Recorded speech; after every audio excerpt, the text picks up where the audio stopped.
오늘 추수감사주일과 함께 성례 예배로 영광을 돌립니다. 읽어드린 본문을 가지고 예수님의 찢기신 몸과 흘리신 피라는 제목으로 함께 말씀을 나누는데요.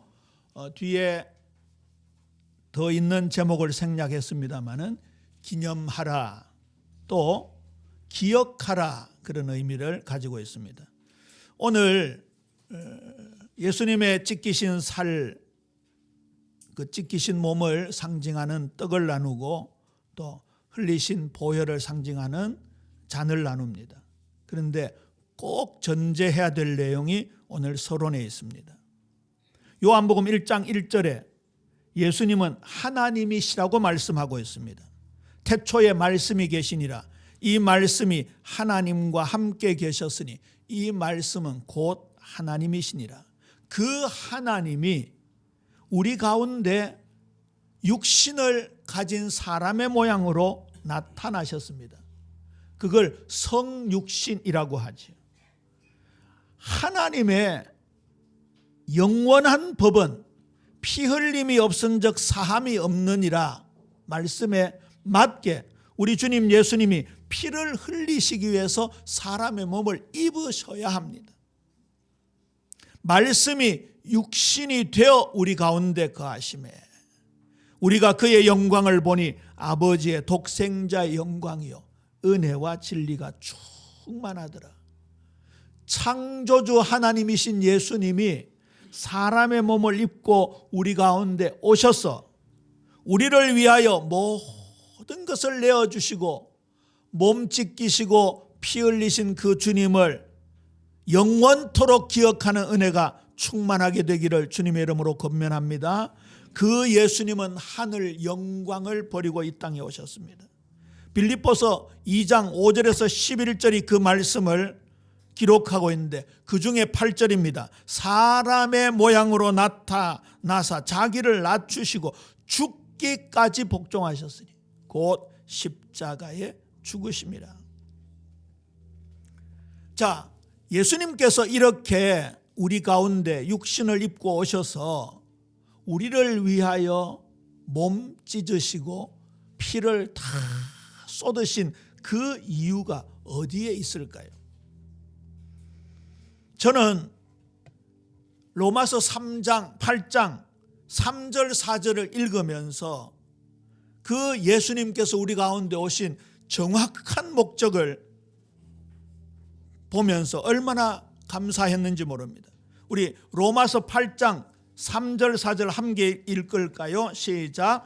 율법이 육신으로 말미암아 연약하여 할 수 없는 그것을 하나님은 아시나니 곧 죄로 말미암아 자기 아들을 죄 있는 육신의 모양으로 보내어 육신의 죄를 정하사 육신을 따르지 않고 그 영을 따라 행하는 우리에게 율법의 요구가 이루어지게 하려 하심이라. 할렐루야. 요즘 우리 교회가 많이 강조하는 것이요 거룩한 예배입니다. 에덴 동산에서 하나님이 아담 하와를 창조하시고 하나님께 영광 돌리는 예배자로 만들어 주셨습니다. 믿습니까? 거기서 많은 과실 따먹고 즐겁게 지내고 아직 타락 전이니까 약육강식의 동물의 세계가 아니잖아요. 거기에서 막 동물들과 함께 즐겁게 지내고 동산을 막 뛰어다니고 그게 목적이었을까요? 아니지요. 하나님의 영광을 나타내는 성전의 모형입니다. 거기서 예배하도록 창조해 주셨습니다. 그런데 무슨 일이 벌어졌습니까? 그 에덴 동산에서 추방을 받았습니다. 하나님과의 관계가 단절되었습니다. 인간 창조의 본질인 하나님의 영광을 상실해 버렸습니다. 거룩하다라는 단어의 뜻은 구별된다, 성별된다 그런 뜻을 가지고 있습니다. 에덴 동산에서는 거룩이라는 단어가 조화를 이룰까요? 에덴 동산은 그 자체가 거룩입니다. 그렇죠? 그러면 구별된 삶, 거룩한 삶, 성별된 삶을 살라고 하는 것은 어디에 해당되는 단어일까요? 이 땅에 해당되는 단어예요. 예수님께서는 우리를 거룩하게 하기 위해서 십자가 지셨다고 말씀하고 있습니다. 우리가 로마서 8장 1절 2절은 다들 기억하는데 3절 4절은 놓칠 수가 있습니다. 율법이 우리에게 요구하는 것은 내가 거룩하니 너희도 거룩할지어다 라는 것이 율법의 요구입니다. 음식도 구별되어야 되죠. 삶도 구별되어야 됩니다. 이스라엘 백성들이 오징어, 타조 이런 거 먹을 수 있어요? 없어요? 없습니다. 우리는 지금 입고 있는 옷들이 대부분 혼방입니다. 그러나 이스라엘 백성들은 혼방을 입지 못하도록 하나님 율법에 정하고 있습니다. 면과 말을 섞어서 짠 베옷을 입지 말라. 남자가 여자 옷 입지 말고 여자가 남자 옷 입지 말라. 이런 것을 음식법, 정결법이라고 합니다. 오늘날 우리가 그런 부분들을 지키는 게 아니잖아요. 그러면 왜 6월절 이후에 홍해를 건너고 출애굽한 이스라엘 백성들에게 그렇게 음식법, 정결법 세밀하게 말씀하고 있을까요? 너희들은 홍해를 건너기 전 저쪽 애굽 사람들과 앞으로 광야 40년을 지나 가나안 땅에 들어가겠는데 거기에 사람들과 다른 사람들이다라는 그 거룩성을 보여주기 위해서 그 법들을 제정하신 것입니다. 그런데 이스라엘 백성들은 그 부분을 스스로 이룰 수가 없었습니다.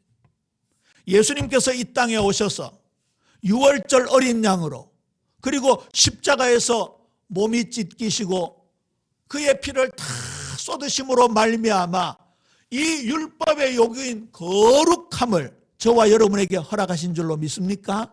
그래서 우리가 거룩한 예배를 하나님께 드릴 수 있는 존재가 된 것이지요. 레위기 11장 44절입니다. 나는 여호와 너희의 하나님이라. 내가 거룩하니 너희도 몸을 구별하여 거룩하게 하고 땅에 기는 길짐승으로 말미암아 스스로 더럽히지 말라. 나는 너희의 하나님이 되려고 너희를 애굽 땅에서 인도하여 낸 여호와라. 내가 거룩하니 너희도 거룩할지어다 말씀하고 있습니다. 레위기 19장 1절에서 8절에 근거해 보면 거룩한 삶이 주 안에서 그리스도 안에서 부모를 공경하고 우상 숭배하지 말고 서로 화목하고 약한 자를 돌보고 정직하고 정의롭고 공의롭게 살라고 말씀하고 있습니다. 이게 그리스도 예수 안에서 이루어지는 것이죠. 저는 이 결과, 이 조건을 두고 이 소망을 두고 예수님을 믿어야 된다. 요즘 새롭게 발견하는 부분입니다.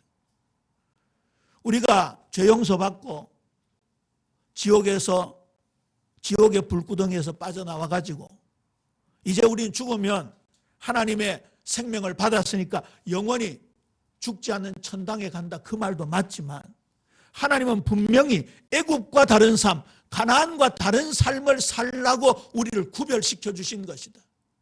이게 예수 그리스도가 아니고는 통과할 수 없는 놀라운 축복인 것입니다. 우리 주님 예수님께서 우리 예빈 모든 성도님들을 예수님을 구주로 삶의 주인으로 믿는 모든 형제 자매들에게 이 축복 주신 줄로 믿습니다. 이걸 딱 오늘 전제로 하셔야 됩니다. 예수님께서도 성찬 예식을 제정하셨습니다. 보통 최후의 만찬이라고 하는데요. 누가복음 22장 15절에 보니까 예수님께서 마지막 만찬을 앞두고 이렇게 말씀하는 장면을 봅니다. 너희와 함께 이 유월절 먹기를 원하고 원하였노라. 사실 유월절 만찬 이후에 예수님은 십자가에 죽으셔야 합니다. 그 십자가의 죽음이 얼마나 치욕스럽고 고통스러운 것인지. 엘리 엘리 라마 사박다니, 나의 하나님 나의 하나님 어찌하여 나를 버리셨나이까. 그렇게 괴성을 지를 정도로 그렇게 아픈 십자가였습니다. 그리고 얼마나 수치스러웠는지 할 수만 있으면 이 잔을 내게서 옮기시옵소서. 그러나 내 원대로 마시고 아버지의 원대로 되기를 원하나이다. 겟세마네 동산의 기도를 기억할 것입니다. 그런데 예수님은 이 유월절 먹기를 원하였다. 요한복음 13장 1절 말씀이 기억납니까? 우리를 사랑하시되 끝까지 사랑하시되. 저는 최후의 만찬보다는 사랑의 만찬이다, 이런 생각이 들더라고요. 우리 주님 예수님은 목숨을 다 버리시면서 지옥을 겪으시면서 순환을 당하시면서 저와 여러분을 사랑하신 줄로 믿으시기를 주님의 이름으로 축원합니다. 그러니 오늘 이 성찬 예식이 사랑의 성찬이에요. 사랑의 성찬. 사랑의 만찬이.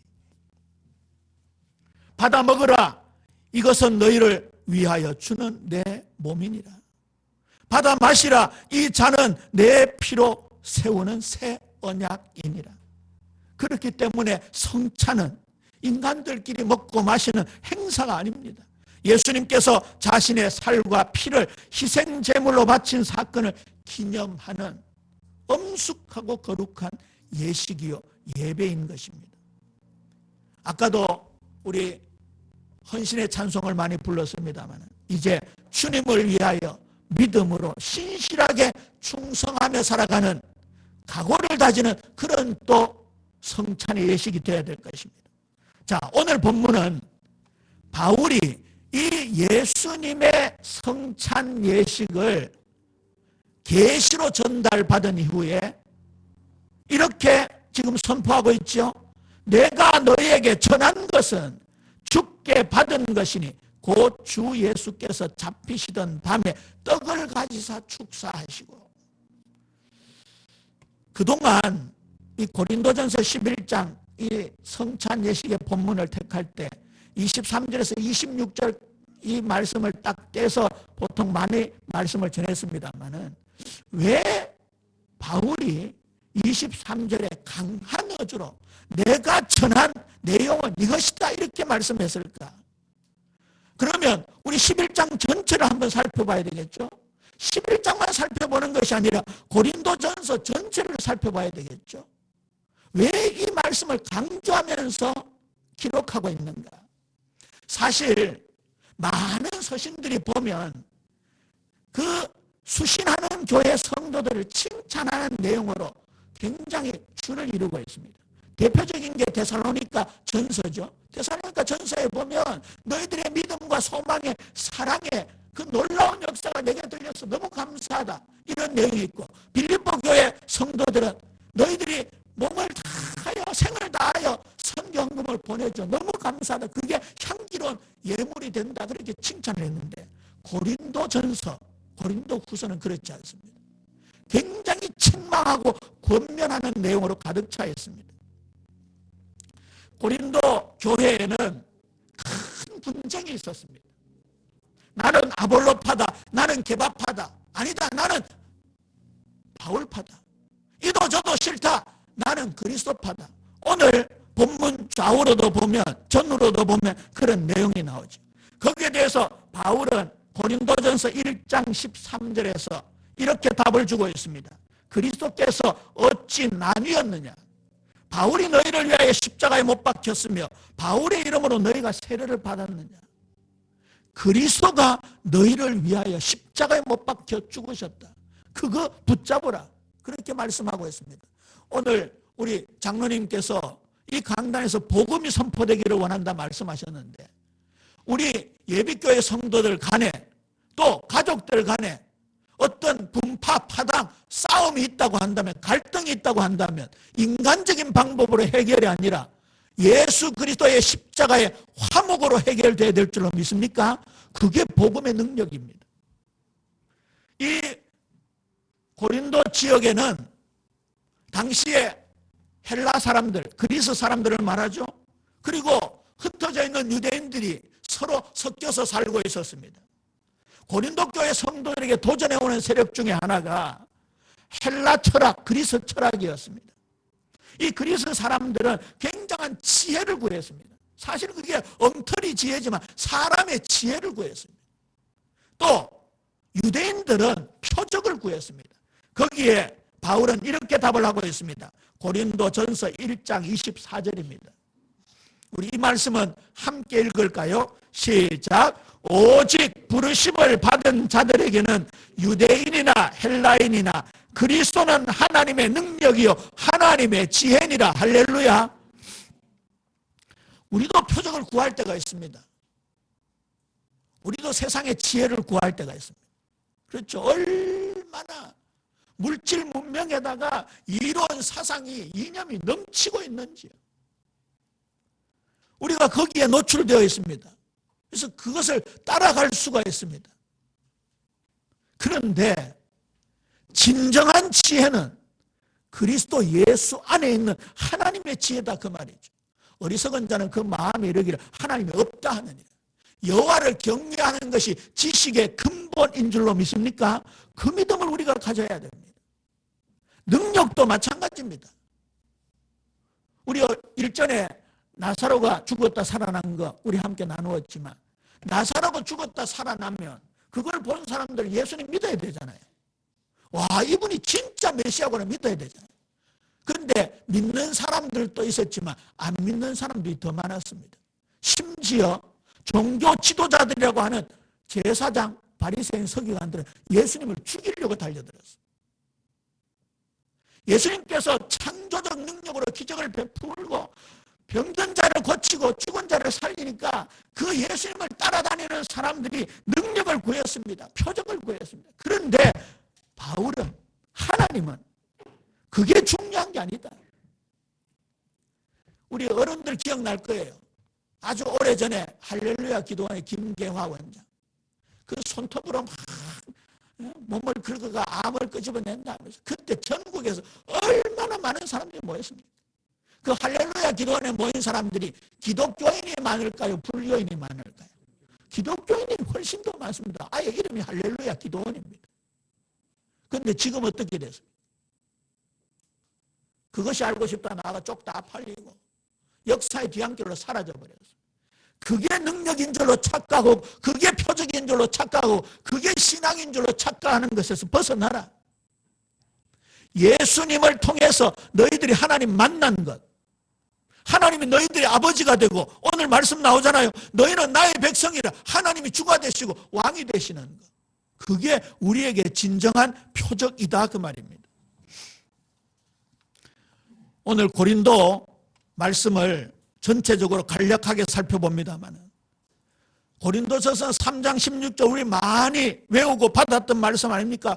너희가 하나님의 성전, 전인 줄 알지 못하느냐. 그런데 하나님의 성전이라는 개념은 우리의 신분 변화만을 뜻하는 게 아닙니다. 고린도전서 6장 19절 20절에서는 성전된 우리 몸에 대해서 그 다음 것을 말씀하고 있습니다. 너희 몸은 너희가 하나님께로부터 받은 바 너희 가운데 계신 성령의 전인 줄 알지 못하느냐. 그 다음에 보세요. 너희는 너희 자신의 것이 아니라 값으로 산 것이 되었으니 그런즉 너희 몸으로 하나님께 영광을 돌리라. 신분의 변화와 삶의 변화가 따라야 와야 그것이 하나님께 영광이 된다는 것이죠. 그게 아까 말씀드렸던 원리입니다.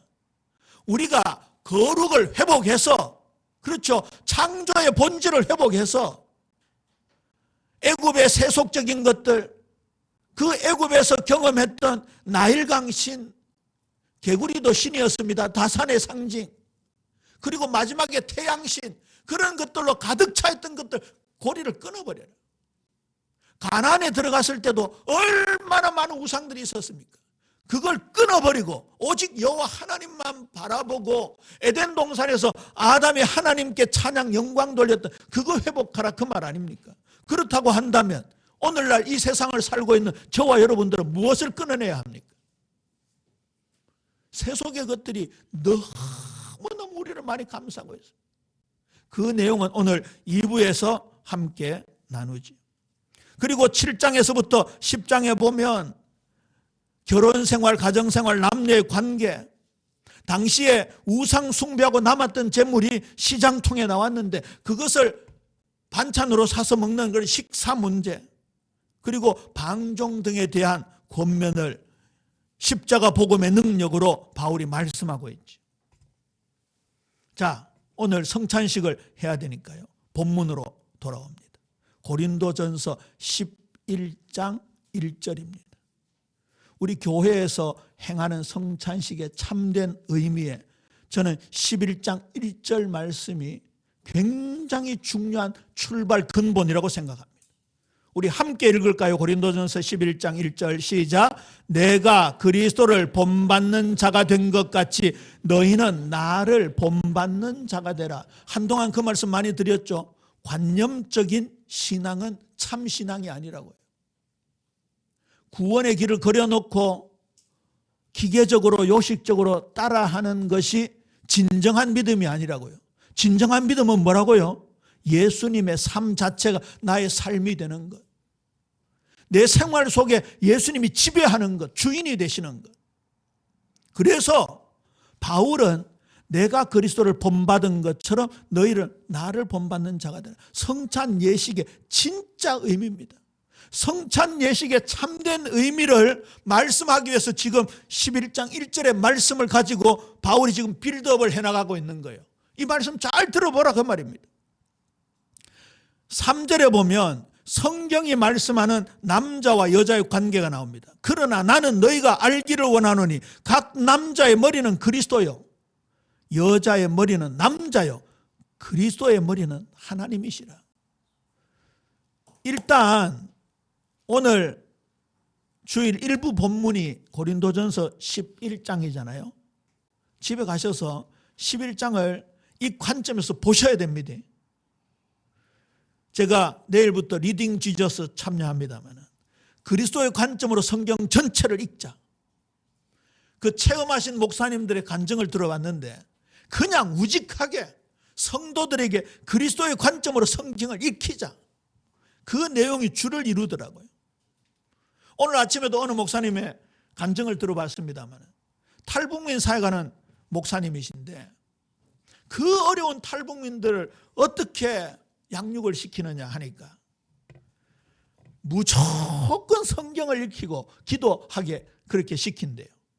한 사람 한 사람 이 당한 고통을요 들어보면요 눈물만 나고, 이 사람 끝나면 저 사람 얘기 들으면 더 드라마틱하고 영화 같고, 그래 그걸 다 들어주다 보면요 서로 눈물바다 되고 그렇게 된대.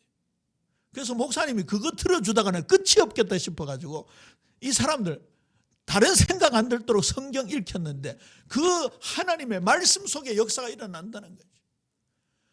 이번 주간에는 고린도 전서 11장, 고린도 전서 전체, 2부에 골로새서 들어갑니다. 골로새는 4장입니다. 골로새 전체를 오늘 주시는 말씀을 근거한 안경을 가지고 아주 정독하고 그 말씀 내 삶에 적용되도록 기도하게 된다면 하나님께서 우리 사랑하는 성도님들의 삶을 반짝반짝 빛나게 하시고 영광 돌리는 예배자로 살아가게 될 줄로 믿습니다. 그 다음에 오늘 본문 가까이 오면요 이 성찬, 애찬의 근본 의미가 많이 훼손된 것을 볼 수 있습니다. 아까도 말씀드렸지만 고린도 교회가 아볼로파, 게바, 베드로파, 바울파 이렇게 막 찢어져 있었습니다. 근데 그 문제가 해결되지 않는 상태에서 때가 되어가지고 성찬 예식 참여했다는 거죠. 너희들이 지금 무슨 짓을 하고 있느냐 그 말입니다. 17절 보세요. 내가 명하는 이 일에 너희를 칭찬하지 아니하나니. 책망한다는 말이 아닙니까? 이는 너희의 모임이 유익이 못되고 도리어 해로움이라. 지금 너희들의 분열의 문제, 음란의 문제, 방종의 문제, 지금 남녀간의 무질서한 문제, 그게 해결되지 않는 상태에서 성찬을 받는다는 것이 오히려 해롭다라고 강력하게 돌직구를 날리고 있습니다. 20절 보세요. 그런즉 너희가 함께 모여서 주의 만찬을 먹을 수 없느니라 말씀하고 있습니다. 너희가 모여서 먹는 것은 성찬이 아니다. 확대 해석하면요 우리의 예배를 기억해야 되는 거예요. 예배를. 다시 이사야 1장으로 돌아가면 시간이 많이 걸립니다만 이사야 1장 집에서 한번 묵상해 보세요. 내가 예배 전에 어떤 삶을 살아야 되는지, 하나님 앞에 나오기 전에 그리스도께서 내 삶에 어떤 주인의 역할을 해야 되는지, 지난 한 주간 내가 계산하고 세상 방법으로 주판 두드리고 계산기 두드리고 인간관계 속에서 내 힘을 가지고 해결하려고 하다가 주일날 나와서 예배하는 게 그게 무슨 의미가 있냐 그 말입니다. 여기에 바울은 이렇게 말씀한 겁니다. 내가 너희에게 전한 것은 주께 받은 것이, 베드로를 통해서 받은 것도 아니고 아볼로를 통해서 받은 것도 아니고 요한을 통해서 야고보를 통해서 받은 게 아니다. 주님께 직접 받은 것이다. 오늘 골로새 1장 1절에 보면요, 내가 사도 된 것은 하나님으로부터, 우리 주 예수 그리스도의 아버지로부터 받은 사도다, 그렇게 명백하게 말씀하고 있습니다. 굉장히 강조하는 구절이라고 합니다. 예수님의 몸과 피를 기념하고 전파해야 되는데 자신의 삶을 살핀 후에 먹는 것이 합당하다 그 말입니다. 그러면 이제 오늘 성찬을 받을 때 아이고 내가 지난 주일 돌아보니까 이거 받을 자격이 없는데, 그렇게 하지 마시고 말씀 받으면서 떡과 잔을 나누면서 우리의 잘못된 불신앙, 내가 주장이 되었던 것 주님 앞에 다 내려놓고 회개하면서 이 떡과 잔을 나누게 되기를 주님의 이름으로 축원합니다. 결론을 맺습니다. 성찬식을 유카리스트라고 하는데요, 유카리스트의 뜻이 감사입니다. 그러니까 오늘 추수감사주일 말씀과 딱 맞지요. 고린도후서 4장 15절입니다. 이는 모든 것이 너희를 위함이니 많은 사람의 감사로 말미암아 은혜가 더하여 넘쳐서 하나님께 영광을 돌리게 하려 하십니다. 감사하면 은혜가 넘치게 되고, 그러면 하나님께 영광 돌리게 될 줄로 믿습니까? 항상 기뻐하라, 쉬지 말고 기도하라, 범사에 감사하라. 이는 그리스도 예수 안에서 너희를 향하신 누구의 뜻이니라? 하나님의 뜻이니라. 내 삶에 녹아든 예수님의 이름으로 감사합니다. 또 무엇을 하든지 말에나 일에나 다 주 예수의 이름으로 하고 그를 힘입어 하나님 아버지께 감사하라. 이렇게 되어야 됩니다. 이게 우리의 삶이 되어야 됩니다. 이렇게 되어지면 보세요. 데살로니가 후서 2장 13절에서 14절, 우리를 구원하시고 거룩게 하셔서 하나님께 영광을 돌린다고 분명히 말씀하잖아요. 우리가 이런 놀라운 축복을 받은 거예요. 앞으로 예수 믿는다라고 할 때 우리가 이 전체를 다 기억하고 예수 믿는다라고 해야 되는 거예요. 우리가 얼마나 놀라운 존재가 되었는가. 믿음의 진보라는 부분은 이 부분까지를 포함하는 거겠지요. 시간이 많이 갔네요. 오늘 짧게 한다고 했는데 벌써 28분 가까이 되었습니다. 요 절은 있기를 바라고 우리 성찬 예식 하도록 하겠습니다.